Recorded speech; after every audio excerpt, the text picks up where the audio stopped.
নমস্কার বন্ধুরা, গৃহিণীর রান্নাঘরে আপনাদের সবাইকে স্বাগত। আজ আমি থোর ছেচকির রেসিপি আপনাদের সাথে শেয়ার করতে চলে এসেছি। আপনারা নিশ্চয়ই অনেকেই বাড়িতে বানিয়েছেন, কিন্তু আমি বাড়িতে কিভাবে বানাই আজ সেটাই আপনাদের সাথে শেয়ার করব। প্রথমেই গ্যাসে কড়াই বসিয়ে দিয়ে দেব পরিমাণ মতো তেল। এখানে আমি সর্ষের তেল ব্যবহার করছি, কারণ এই রান্নাটা সর্ষের তেলে করলেই বেশি ভালো লাগে। তেল গরম হয়ে গেছে, এখন এর মধ্যে দিয়ে দিলাম বড়ি। বড়িগুলো বেশ ভালো করে ভেজে তুলে নেব। দেখুন বড়িগুলো বেশ ভালো মতন ভাজা হয়ে গেছে। এবার এগুলোকে তেল থেকে তুলে নেব।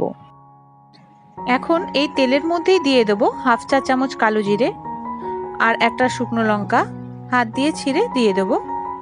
কালো জিরে আর শুকনো লঙ্কা ভাজা হয়ে এলে এর মধ্যে দিয়ে দেব টমেটো। টমেটো তেলের মধ্যে হালকা নাড়াচাড়া করে নেব।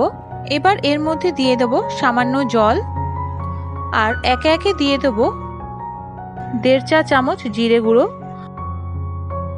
1 চা চামচ ধনে গুঁড়ো। মশলাটা দলা বেঁধে যাচ্ছে তাই একটু নেড়ে দিলাম। এখন দিয়ে দেব পরিমাণ মতো হলুদ গুঁড়ো। আমি এখানে কোনো লাল লঙ্কার গুঁড়ো দেব না, আপনারা চাইলে দিতে পারেন। মশলাটাকে একটু কষিয়ে নেব হালকা। দেখুন পাকা কুমড়োটা একটু এরকম লম্বা লম্বা করে কেটে নিয়েছি, এটা এখন এর মধ্যে দিয়ে দেব। আর থোরটাকেও আমি এরকম লম্বা লম্বা করে কুচি করে নিয়েছি, দেখুন এই যে। আর এটাকে আমি একটু হালকা ভাপিয়ে নিয়েছি থোরটা, তার জলটাকে ফেলে দিয়েছি। এবার এটাকেও এর মধ্যে দিয়ে দেব। ভালো করে নেড়ে চেড়ে নেব। এবার এর মধ্যে দিয়ে দেব চেরা কাঁচা লঙ্কা। যে যেরকম ঝাল খেতে পছন্দ করেন সেরকম কাঁচা লঙ্কা দেবেন। আবারও একটু নাড়াচাড়া করে নেব। এবার কিছুক্ষণের জন্য ঢেকে দেব।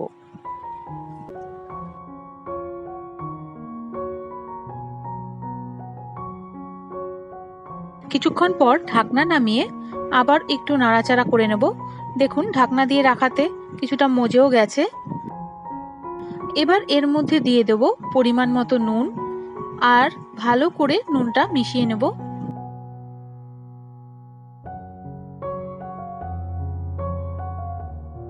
এবার দেব একটা তেজপাতা, তেজপাতাটা ছিঁড়ে দিয়ে দেব।